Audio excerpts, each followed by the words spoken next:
Thank you for that, Jabari. Jabari is one of those people without whom I would not be here. Thank you for taking a chance on me and for not telling me I was crazy with all those ideas that I came to you with so many years ago. To quote my friend and partner, Howard Tenberg, this one's for Kent. Powerful English and NCTE yesterday, today, and tomorrow toward the next movement. You know, I had started this talk thinking about powerful English today and tomorrow moving forward, and something felt not right in portraying ourselves in that way because it is unconscionable to think of ourselves as at the beginning of a movement or at the beginning of the first movement in the history of NCTE. NCTE has been about movement, and to say that we haven't is to dishonor the legacy of those who have come before us and have worked so hard on our behalf. So I added a yesterday, today, and tomorrow because I think that we don't often reflect on who we are and what we have become to think about where we need to go. So it is not towards a movement, it is toward the next movement or another movement because that is who we are and what we do. Deborah Brandt, in Reading the Past, Writing the Future, said, "What we take for granted in our professional background is there as a result of somebody's insight and effort. In retrospect, we appreciate how the activism of forebears built the house which we do our work today. Reading as constructive, writing as process, language as a heritage right, assessment as formative, teachers as leaders, scholarship and pedagogy as one. We assume these truths to be self-evident, but only because NCTE members studied, taught, argued, and presented them into existence, making them programmatically real to the wider field. And so this begs the question, whose forebears are we? What do they need from us now?" So I want to go back to the beginning of NCTE and movements. You look at the report on the Committee of Home Reading, which sold 400,000 copies in 1913. NCTE members were concerned with the undue influence that the College Board had on the selection of reading text. Even then, in 1913, NCTE members were saying, you need to read different books. There are other books out there. So much so that they basically neutralized the influence of the College Board and began exploding the canon over 100 years ago. We see that continued with the work of the Black Caucus and others in the African American read-in. In the 1940s, NCTE stepped out front to think about teaching in a context of war, a context not unlike today, almost 80 years later. How do we talk about freedom? How do we talk about peace? How do we talk about democracy in a time of war? And what is the role of an English teacher in that process? I mean, how can we think that teaching English is not a political act? In the 1960s, NCTE was far out front in thinking about teaching English as speakers of other languages. We're having this conversation now in 2014 as if we've all of a sudden become a multilinguistic nation. We've been a multilinguistic nation since we made it a nation and other people were speaking languages other than English when we got here. But NCTE was out in front of this even in the 1960s. Anti-censorship and the wonderful work that Relia Lent and her colleagues are doing now in 2013, 2014 in fighting censorship. NCTE had anti-censorship statements going back to the 1960s, and I love this, this note because it sums up so much of what I think is a part of NCTE. You can read it. It's a letter written to the Director of Publications in 1963 about fighting the good fight against Catcher in the Rye. And the part I love, and he says, "Alas, it was to no avail." It didn't succeed, but NCTE was still fighting, right? And that was over 50 years ago. Anti-racism, NCTE has been fighting against racism in curriculum and American education. These two articles are from the 1970s. In the 1960s, NCTE sponsored the Dartmouth Conference on the teaching of English with the National Association of Teachers of English in the United Kingdom, Dartmouth College in New Hampshire, which really radicalized the profession, began to help us think about writing as a process and the amazing work that some of my predecessors as NCTE presidents have pursued.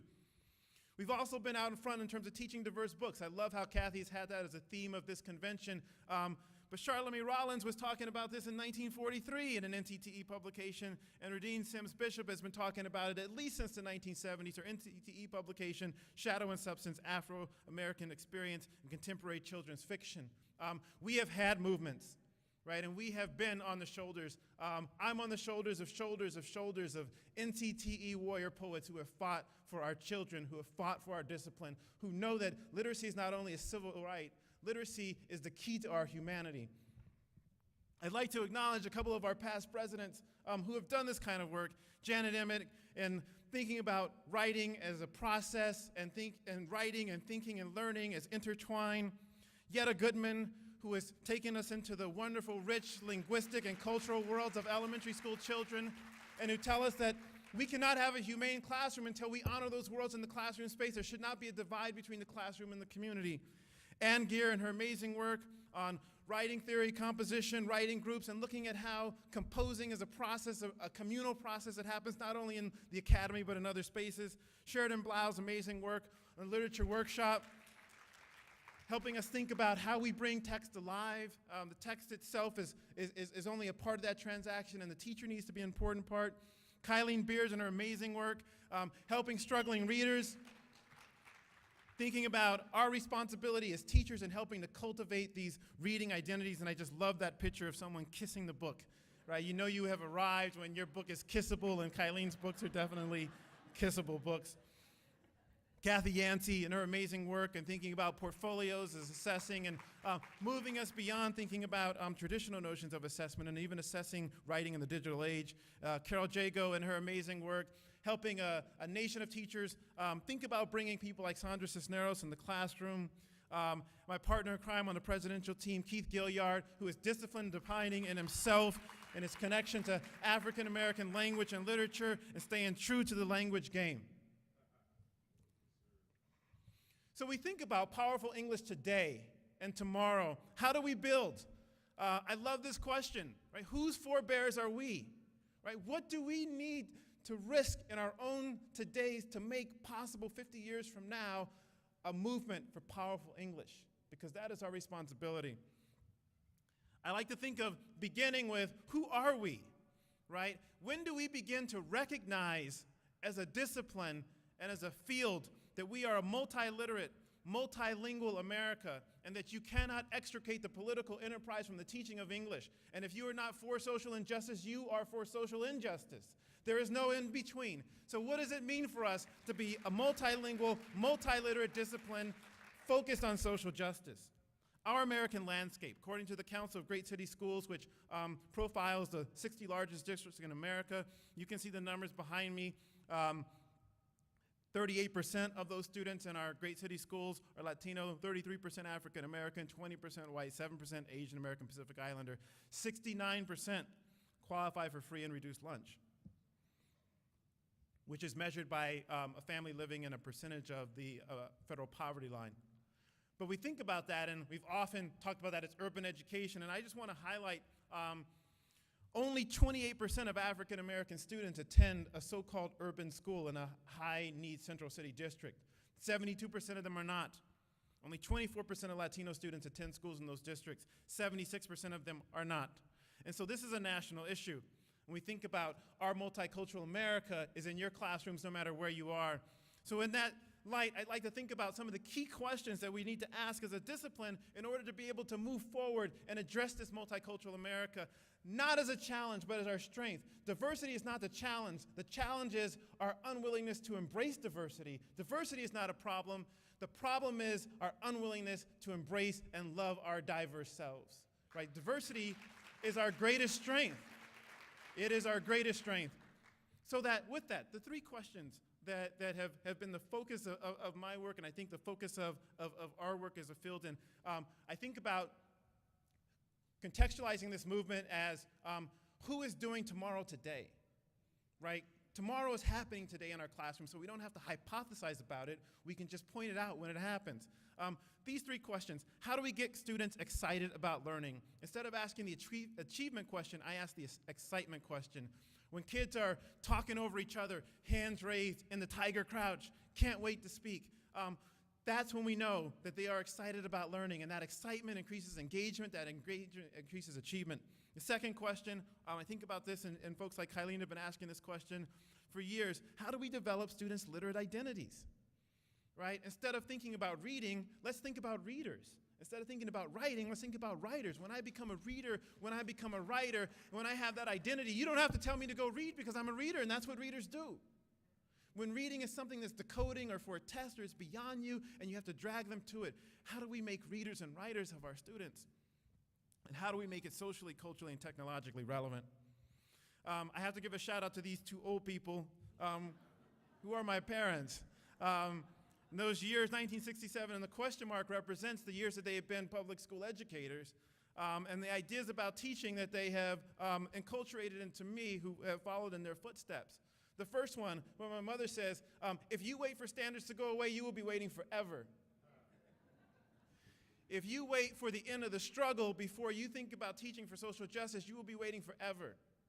Standards, barriers to achievement, poverty, inequitable conditions in school are no excuses for you not loving those babies. And no excuse for you not teaching. Another thing I've learned from my parents is that teaching is a privilege, it is not an obligation.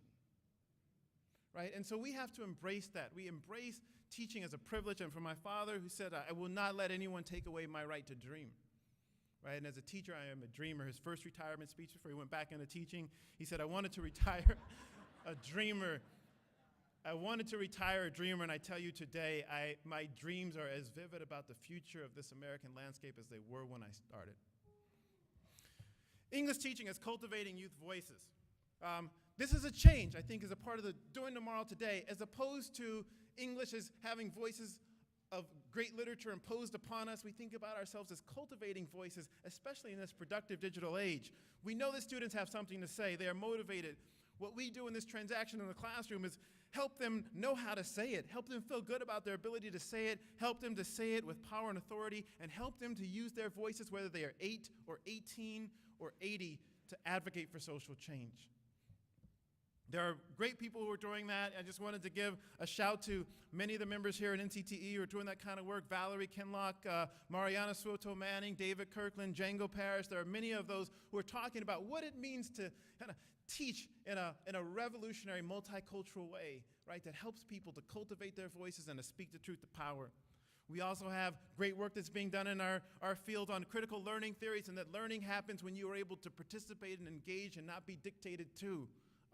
Or as Paulo Freire says, to have knowledge deposited into your head. And we have wonderful scholars like Carol Lee and Chris Gutierrez who have helped us in this regard. So what I'd like to do with the remainder of my time is talk about some of this, what tomorrow looks like today in these classrooms that are just warm your heart. And I think that we have to begin as a premise in getting the word out that excellent instruction happens every day in American classrooms. And if we want to figure out what to do tomorrow, look at what is excellent today. Instead of beginning assuming that there is a problem, the problem is that we don't acknowledge this wonderful teaching that is happening in our classrooms. So what does this look like? So I'd like to start with this idea of developing powerful readers. I think about this and working with teachers, and the work that we do is really stemming around 3 questions. What do we read? How do we read? What do we do while and after we read? There's a political context for that that I think is at the core of this convention. How have we decided throughout history what is good to read, and how do we decide today? One of the people doing Tomorrow Today is Deborah Appelman, and her critical approaches to the teaching of reading and thinking about the question is not just what we read, but how do we read? And the authors that Kathy had on stage were talking about that any text is an invitation to a critical conversation. And that becomes important. There is a multicultural reading possible of every text. There is a feminist reading possible of every text. There is LGBTQ possible reading of every text. We don't have to find those texts, that those realities are in every text that we read. And when are we going to allow kids to bring their world, their lived experiences into their interactions with text and say, this is how I see myself in and outside of this text? And so Deborah's work is that. Terry Lassane has done amazing work in thinking about how we think differently about selecting the books that kids read, in her work on reading ladders, and I've just seen the lights come on with teachers as they think about creating spaces for independent reading, creating topics that students are interested in, having a ladder that moves from books that are easier for them up to books that are more complicated. This is an example of a book ladder that we developed with teachers dealing with issues that are related to African American and Latino boys. Down These Mean Streets by Perry Thomas. It kind of starts Walter D. Myers' Monster and ends with W.B. Du Bois's Darkwater, and watching young men come alive when they see themselves in these texts, and that's a part of the work that we do in thinking about what we read. I've had the privilege of working with teachers who do things like use Toni Morrison's playing in the dark to engage in a post-colonial literary analysis of video games like Resident Evil 5 and thinks it's okay to go ahead in Africa and shoot zombies and gets points for that. So kids are playing these kind of video games. He said, I want my students to be interested in literary theory. Let's look at the video game as a literary text, right? And they begin to break this kind of stuff down. The classes of tomorrow today are engaging in what I call a critical media pedagogy and engaging critical media analysis. We ask these kinds of questions as we look at commercials and billboards and advertisements and internet sites. What does it mean to be normal or cool? What does it mean to have power? What does it mean to be desired? Who is marginalized or othered? As my kids say, what does it mean to be not cool? As an audience member, how are you targeted? What assumptions are made by you? We have to understand that images like this wage war on our young people, right? And I tell people, honestly, I have buried too many students over their inability to critically interpret these images. We bury too many of our students.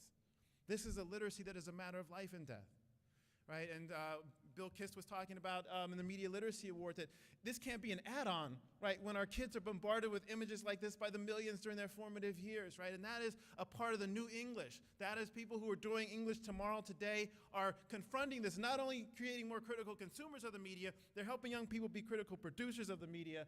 So I have to give another shout to the East Oakland Step to College program that has been directed by my partner in crime, Jeff Duncan Andrade. We began teaching together in Oakland almost 25 years ago. This program has amazing success. One of the things that they do in the Step to College is have a Doc Your Block program, right? So they create these documentaries of life on their block. And kids become readers and writers in the traditional mode, but also the digital mode. They end up, it's hard to see on this image, but those bubbles around them are all the colleges that they're going to. And this is in East Oakland. That is where I was born. And it has not traditionally been the norm, although it should be. And what Jeff's program shows is if you have the right English in your classrooms, it will be.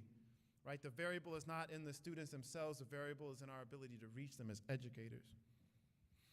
Southern California fourth graders who live in a neighborhood that is 6 square blocks has the homicide rate 25% of the entire county come together and use Augusto Boal's theater, The Oppressed, to create poems and plays about their situation. What you see here are images from these young people who are presenting to an audience about this size in a model of theater where they're interacting with the audience and talking about violence and the solutions to violence. These kids not only do well as poets and playwrights, but they begin to score well on their tests. This program, I watched these kids come through, the first generations. Many of them are now college students that have gone through programs that I've had the privilege of directing. These kids become playwrights as ways to talk about the issues in their community. That's the new English. That's the English tomorrow today. We're using poetry to develop students as critical writers. Maisha Wynn's work looking at poetry communities in Brooklyn. And I've seen the students from the Writing and Rhythm, they've actually presented here at NCTE with some of my students and how they talk about how poetry changes their lives. And I have teachers I've worked with who talk about the creating of a critical poem, and what does that mean to create a critical poem? And the students say a critical poem is about changing the world. And I was in a class where there was this conversation between 2 freshman girls, and they were talking, and one said, does a poem really change the world? Can a poem change the world? And the other student looked at her and she says, well, I know for sure that the poem changes the poet who changes the world.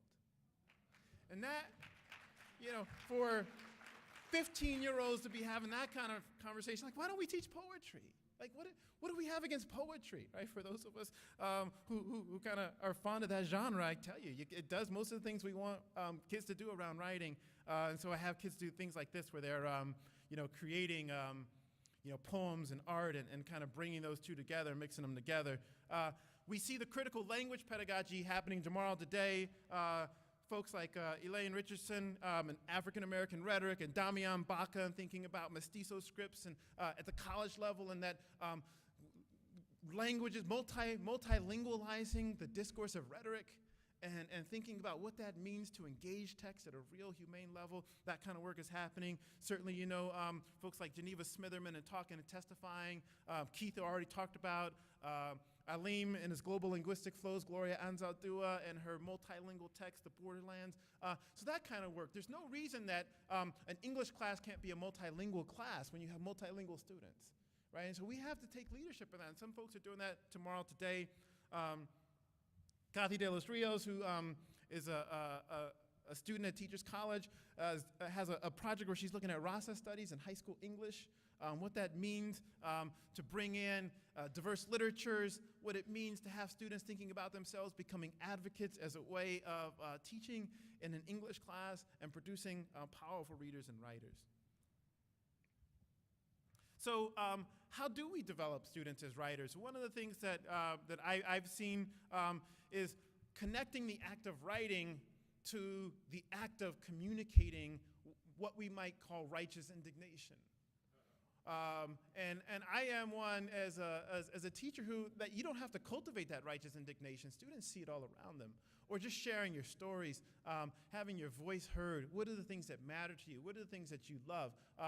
We should not have a problem having things to write about because kids have so many experiences in their world that are important to them that they want to share and can share and need to share and are begging to share. And when writing becomes that process, it becomes more real. So we start in one of the projects that I directed for many years with high school students with these two questions.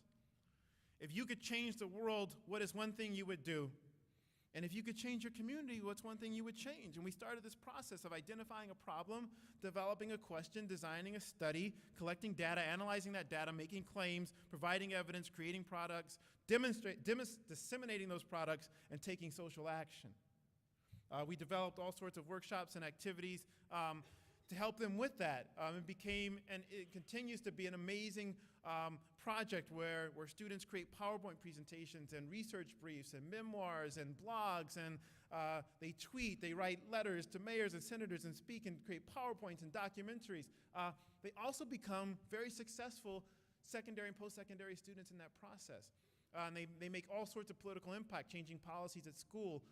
Some of the work they've done has become like bills that have been presented on the floors of state assemblies. And as Jabari was alluding to, they have become presenters to pre-service and practicing teachers. Another example, done this project in many states. I first saw this autoethnography project through Patrick Kamangian, who is a professor at USF and also a teacher in the Step to College program in East Oakland. Prior to that, he was a teacher in South Central Los Angeles. We began to develop this project, having students think about moving from myself to my community and my world as an entree curriculum for ninth graders coming into a particular school in New Jersey where I was working at the time, starting with narrative and poetry and writing their own narratives and scripts, moving to my community where they mixed in short stories and novels and began to think about themselves as located in the community, ending with my world, kind of connecting these stories to kind of larger principles of social justice, connecting English to math. They wrote reports. So one of the kids, I remember starting with a question, how come so many people like me are dying on my block? It ended with talking about post-industrialism and the loss and joblessness in the city and what kind of change we needed to make, and kind of connecting his own story to a post-industrial reality was his entree into literature, his entree into writing and becoming an intellectual. You don't have to tell that kind of kid to read, right? Because they see how it's important. Reading is a part of revision. Reading is a part of understanding the world that I need to change, that I need to engage at a fundamental level. It's another project that we did with students, A Day in My Life. This was a particular program that was kind of targeted towards students who were in danger of dropping out of school. And one of the things that we did with them is we started by asking, take us through a day in, oops, I think that's really sensitive. Take us through a day, I won't touch anything else, I promise. It's hard, you know, you gotta grip the podium sometimes to like keep yourself from flying out there, at least I do. Calm myself down. Yeah. Take us through a day in your life, you know, and so this is a prompt that I do with kids, like, what do you see when you wake up in the morning? What's the first thing? What do you eat? What happens on the way to school? What do you see on the way to school? What happens when you step on campus? And so we did this with the students, and they wrote and wrote and wrote and wrote. One of the students said, and these were ninth grade, he said, you know, no one's ever asked me about a day in my life in school. So these students wrote essays. They created kind of digital essays to go along with these essays. They came to the university and presented them, and what you see here is you know, from a website where the students actually published their work.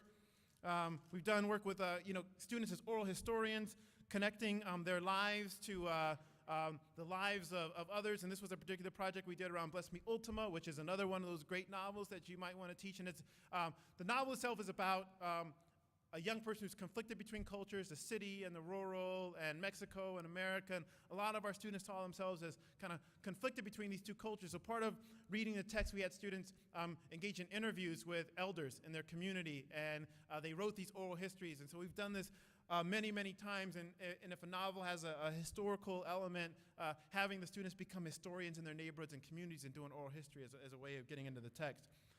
This is an example of how we connect the reading of literature with at an elementary level to this writing enterprise. This is a third grade class, and one of the things that we did with this group of students and other elementary students at that time, we asked them to reflect on the anniversary of Brown and to see whether or not we have more fair and equitable schools today than we've had. And so they read Ruby Bridges, the story of Ruby Bridges, and these are actual slides from this third grade class. So these are their words that I'm sharing with you. Back in the days before we were born, white people were mean to other people, didn't look like them. The world, they would treat them badly. Okay, they were different, and that was not right. So the students began actually using the story of Ruby Bridges to do a research project of their own school to determine whether or not their school was as resourced as other schools that were in neighborhoods where people had more, and whether that is actually a fair and just thing in a society like America to have that discrepancy. So this is a letter. She says, "Dear Mr. H is the area superintendent. This letter is about our school. We are studying a unit named Imagination Open Court. We want to make our school a better place. We don't have enough school supplies. Our restrooms are dirty. Our school lunch is nasty. We don't have enough paper, and we don't have enough work either," which is what she's saying, enough classroom work. We interviewed kids in the third grade, and they said they didn't like the things in the school, and some they did. So she talks about the research process that they engaged in. They also talk about the oral history that they did, and asking people what it was like to be bused, what was it like being at your school. This I love because only third graders could do something like this.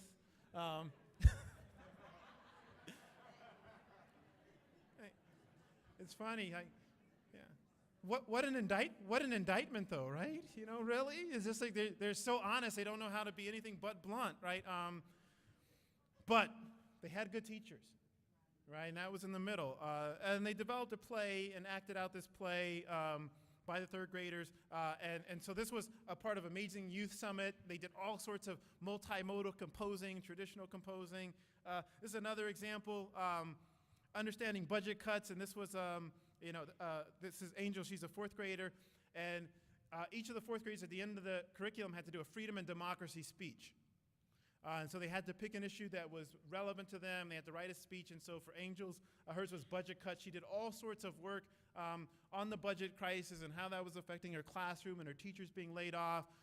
And then she started talking about the relationship between the budget crisis and crime. And people thought she was joking. She's like, because the budget crisis, people are committing crimes and they go to jail, and then more money has to go into the prison system. But if we fix the budget on the front end and they had jobs, they wouldn't go to jail, and then there'd be more money for schools and our teachers wouldn't get fired.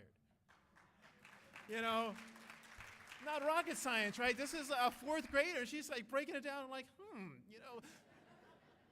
how old do you have to be governor in this state, right? Let the 10-year-old do it. Another example that I wanted to share is how we use poetry to inspire research. This is Langston Hughes, an old neighbor of Keith, right? And so he talks about dreams deferred. So what I did with this particular poem is, we use poetry as a way to help students think about the research that they're doing.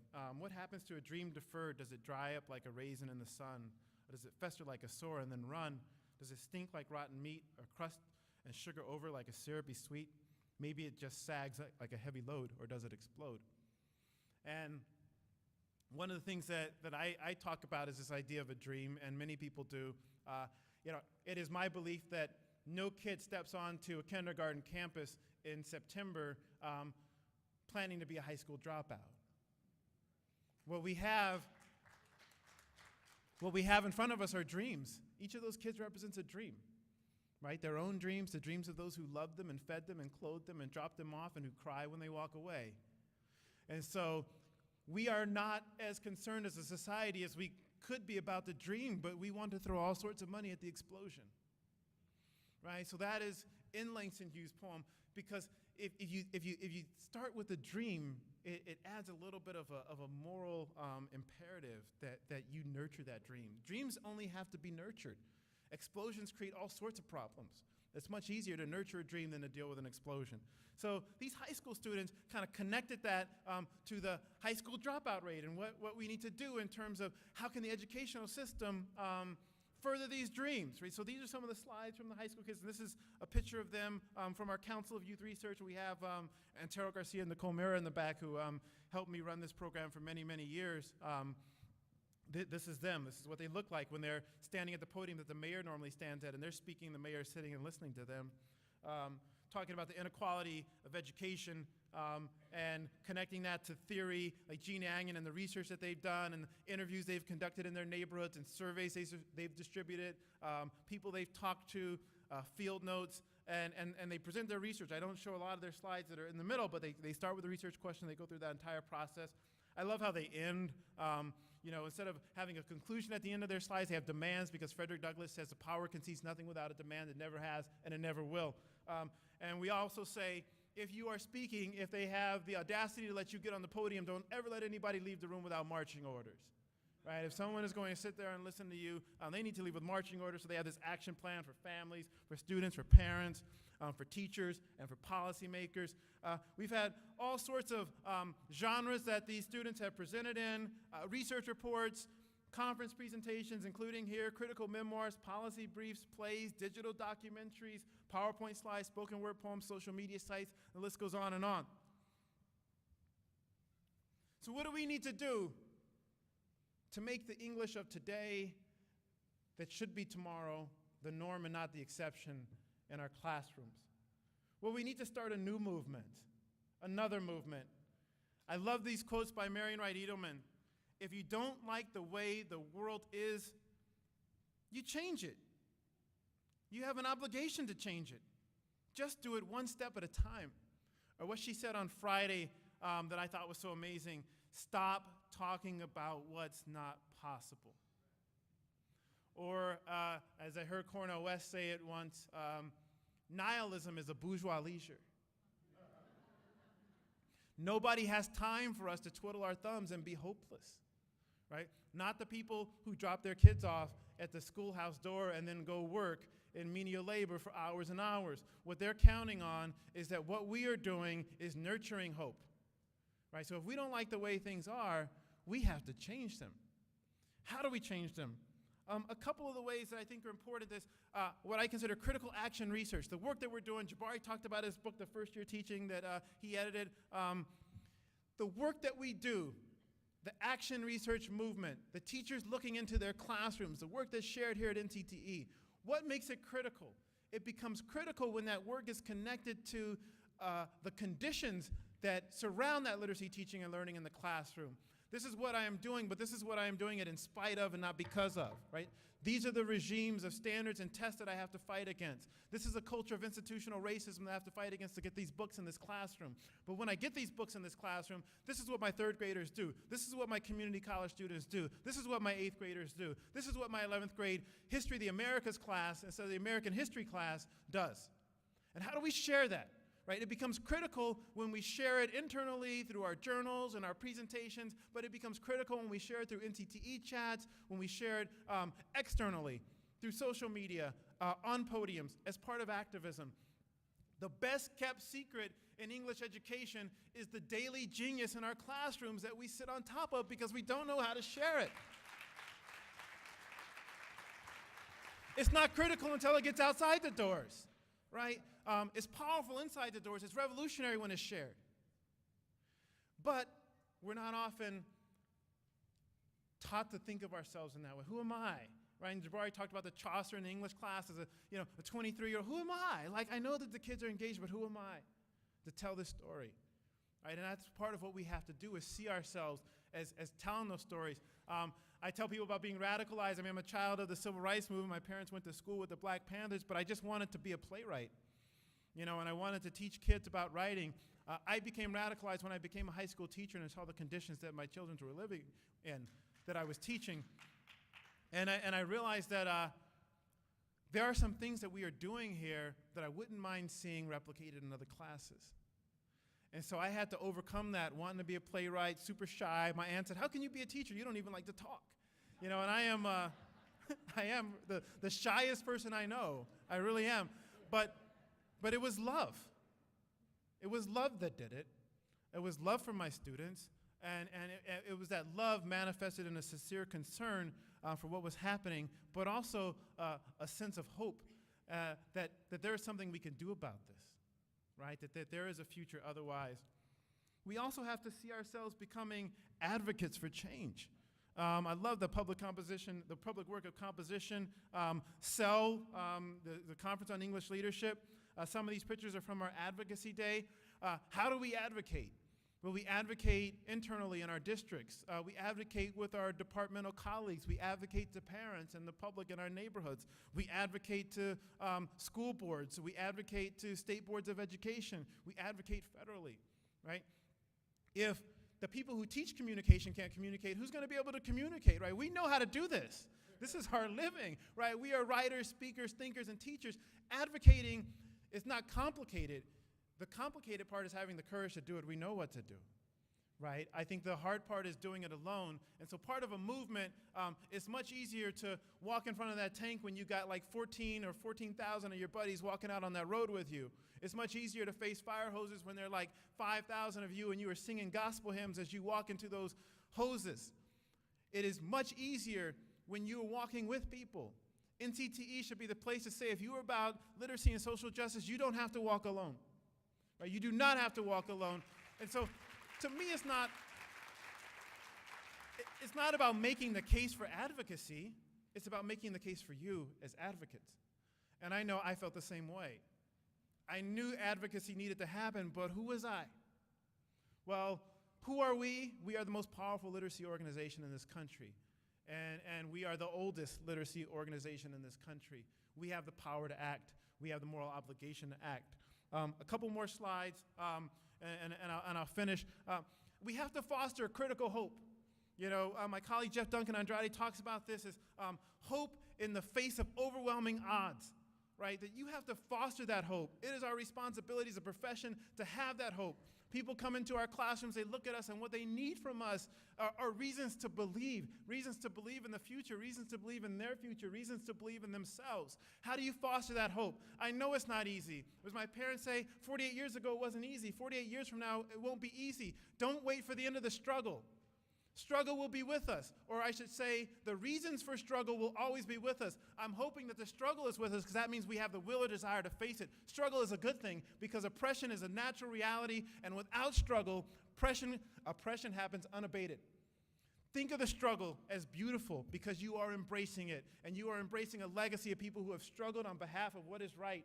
And unfortunately, in this world we live in, working for what is right will always be a struggle. New teachers, don't wait for that struggle to go away because you will be disheartened. Just pray or hope that you have the strength to struggle because you are inheriting a legacy of greatness. Critical hope is essential to our future as a profession as it has been essential to the past. The next movement will be fueled by it. Finally, I want to say, what's love got to do with it? Everything. Everything. Right? It is a term that we do not like to talk about. It is not science-y, like pedagogy is a cool term because it's got OGY, which means the study of something, right? The curriculum, the lesson plans, the amazing, diverse literature that you put in someone's hands means nothing if you do not love her. And think about what that means. What does that revolutionary love means when it's manifested by an English teacher? That is the difference, right? That you believe in them, that them failing is you failing. You know, I think about this all the time. I have 3 children, and you know, I send my children to school, and I don't expect, 6:30 in the morning that their love is going to be right here, and then 9 o'clock in the morning is going to dip down here while I'm at work and my wife's at work. Like, you better love my children, right? Because they deserve it 24/7, right? We don't like to talk about this term. Think about you are operating in the public trust. The public trust. How many hours do I leave my children with other people and expecting my children to feel loved in the same way as they would in their own home? I like the parents of the other 50 million children who are in the school system. Love has everything to do with it. It doesn't work without love. So it's important for us to think about that. And I will end, with a quote from a dear mentor to me, Asa Hilliard. And he has said, "I have never encountered any children in any group who are not geniuses. There is no mystery on how to teach them. The first thing you do is treat them like human beings, and the second thing you do is love them." And with that, I will say, NCTE, it has been an amazing privilege to be your president. Thank you.